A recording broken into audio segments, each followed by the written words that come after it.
बड़े दिनों तक, क्योंकि कई तरह की बातें लगातार सोशल मीडिया पर जो भ्रामक खबरें आती हैं, हम लगातार जानते हैं कि किस तरह से वैमनस्यता की बातें सोशल मीडिया पे बढ़ावा दी जाती है, एक खाई बनाने का प्रयास किया जाता है, एक पार्टी विशेष के द्वारा ध्रुवीकरण करने का प्रयास किया, और खास करके अब तो इलेक्शन का समय आ गया।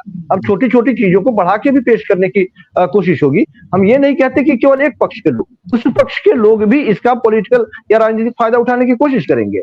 संभव है कि ये बात यहीं तक दब जाए और हो सकता है कि ये बात आगे भी बढ़े।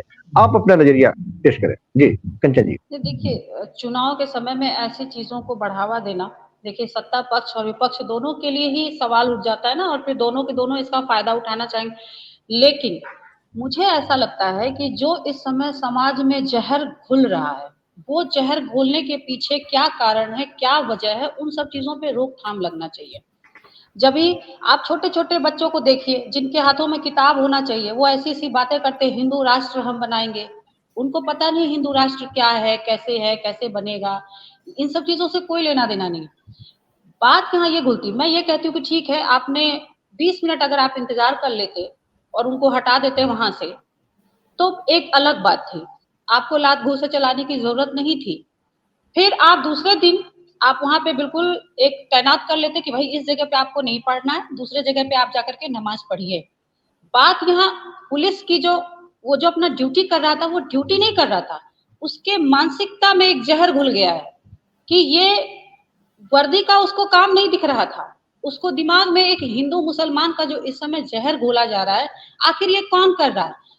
ठीक है, अमित जी ने ठीक कहा कि हमारा जो है सबका साथ, सबका विकास हम लेकर के चल रहे हैं। मैं आप पे आरोप नहीं लगा रही हूँ, आप काम कर रहे हैं, लेकिन ये जो चीज़ें निकल कर के आ रही है, इसको कौन हटाएगा? इसको साफ कौन करे? किस तरह, क्या हमारी आपकी ज़िम्मेदारी नहीं है कि इस तरीके की चीज़ें अगर हो रही है देश में, तो इसको कम किया जाए या इसको रोकथाम किया जाए?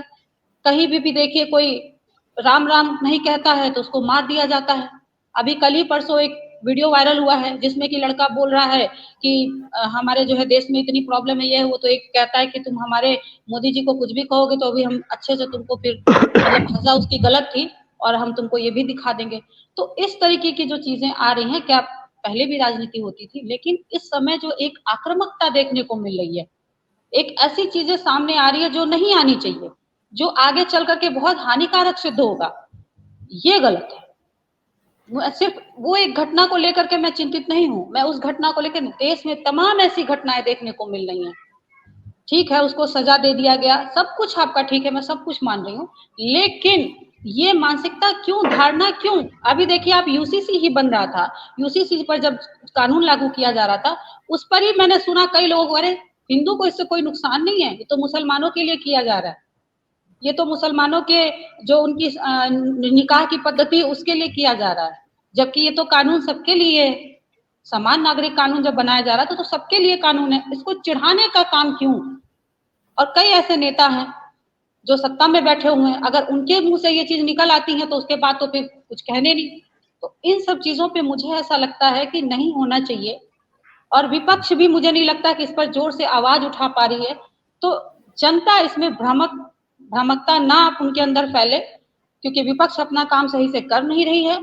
तो जनता के दिमाग में आप डायरेक्ट ये चीजों को जब बैठा रहे हैं, तो ये आपको आगे इसका नुकसान उठाना पड़ेगा।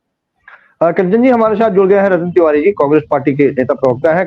रतन जी स्वागत है आपका, आप थोड़ा सा देर से जुड़े, अब बाकी बातें तो बहुत हम लोग कर चुके हैं, लेकिन फिर भी मूल बात यह है कि दिल्ली के के साइड में घटना घटी कल, शायद घटना के बारे में आपको जानकारी होगी। कुछ नमाजी बैठ के नमाज पढ़ रहे थे, अंदर में मस्जिद के अंदर में चूंकि जगह काफी नहीं थी तो वो बाहर बैठ के सड़कों पे नमाज पढ़ने लगे। एक पुलिस वाला आता है, उसकी वीडियो आपने भी देखी होगी, पुलिस वाला आता है और अपने पैरों की ठोकर से पहले एक नमाजी को उठाता है, फिर दूसरे नमाजी को उठाता है। लोग, वहां स्थानीय जो लोग थे वो वीडियो बनाते हैं और वीडियो वायरल होने लगता है। ताजा खबर यह है कि वो पुलिस वाला जो है एसआई है, उसको निलंबित कर दिया गया है। स्थिति सब कुछ कंट्रोल में है, वहां इस तरह की कोई बात नहीं हुई। हम लोग चर्चा ये कर रहे हैं कि संभव है कि रास्ते अवरुद्ध हो रहे थे, इसकी वजह से पुलिस वाले को सूचना दी गई हो, पुलिस वाला अपना काम कर रहा हो, या फिर एम्बुलेंस जा सकता है वहां पर, किसी की तबीयत खराब